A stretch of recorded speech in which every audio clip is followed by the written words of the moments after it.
Democrat Jarrett Moskowitz, of whom I do have my own disagreements with, did a great job following up another Democratic star in Jasmine Crockett of showing how unproductive the House has been since Republicans have gained majority, playing a sort of good cop, bad cop tandem where Jasmine came in with the stone cold, undisputable facts, and Moskowitz jumped from the top rope with a more ironic approach, both of which landed pretty hard. So let's start first with the facts that Jasmine brought, and then we can end with the laughs. This has been the most unproductive Congress in the history of the Congress. Congressman, I'll leave that judgment to Okay, members well, of I'll Congress tell and the you it media. is, and I've got some numbers for you. So to me, you can show up and still not do a daggone thing. And so it's rich that we have so many opinions to give you and to tell you how to do your job, but seemingly we're not doing ours. Thus far, only 1% of legislation that has been introduced has been passed in this Congress versus the last Congress where it was 6 points higher, and the Congress before that 6 points higher, and the Congress before that 7 points higher. There is no other Congress that has been least productive, and guess what? The last Congress, they could vote remotely. And this holds true for decades. I know she only went back a few sessions, but you can look as far back as 18 congressional sessions. You can go further if you want. It holds true for them too. But the last 40 years, we've had a fraction of the bills enacted in this session as of any other one. We've only had 27 bills passed into law through the House, all minor bills, some more ceremonial, and nothing to positively affect the American people. In contrast to when the Democrats controlled the House just a few short years ago, we got the Inflation Reduction Act, the CHIPS and Science Act, the PACT Act, the American Rescue Plan, the bipartisan infrastructure bill, a bipartisan gun safety legislation. I mean, the list goes on and on versus the pathetic lineup of Republican achievements, which is marred by mostly failures and attempts to fundraise off pointing at Democrats as communists. And I'll let Jarrett Moskowitz explain because he does an amazing job. This Congress removed the Speaker, which has never happened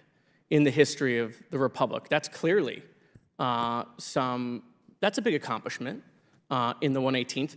This Congress took 15 rounds to even elect that Speaker that they then removed, right, which was historic in its own right.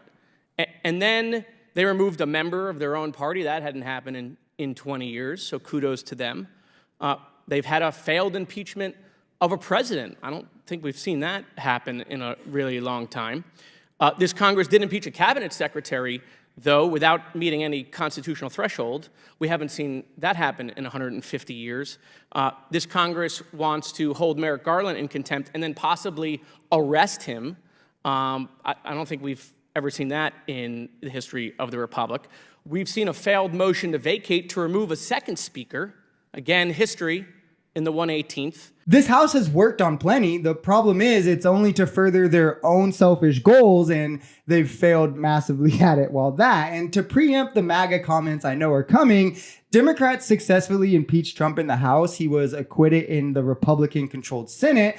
Republicans have tried to impeach Biden 15 times now and have never once cleared the House, despite having the majority the last 2 years and trying the majority of the attempts when they did have it. So that brings me to another point of hypocrisy that Republicans make, where they say Trump's charges aren't fair because they're being brought by Democrats, which isn't even true, by the way. But let's take that logic and apply it to Trump's impeachment. He was only acquitted by Republicans. Does that make his acquittal a political sham and he actually should have been impeached?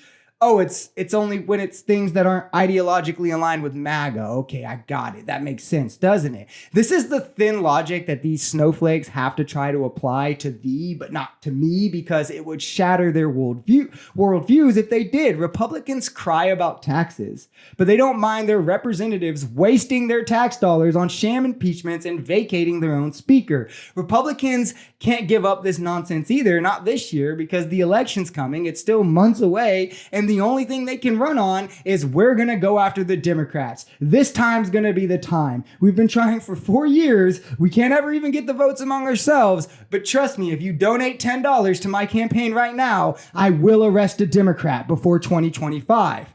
Because Lord knows their legislative resumes would easily get them booted out of Congress. If you enjoyed this video, we're Social Society. We're a commentary channel influenced by politics, society, and the economy. We are pretty left-leaning on this channel, but we're open to our right-wingers as well. The biggest thing here is having conversations that get everyone to the bottom of the truth. If that sounds like something that could interest you, consider smashing that subscribe button, leaving us a like, or even commenting on this video. We even have memberships available as low as $3 if you'd like to support, because the only way we become a society is together.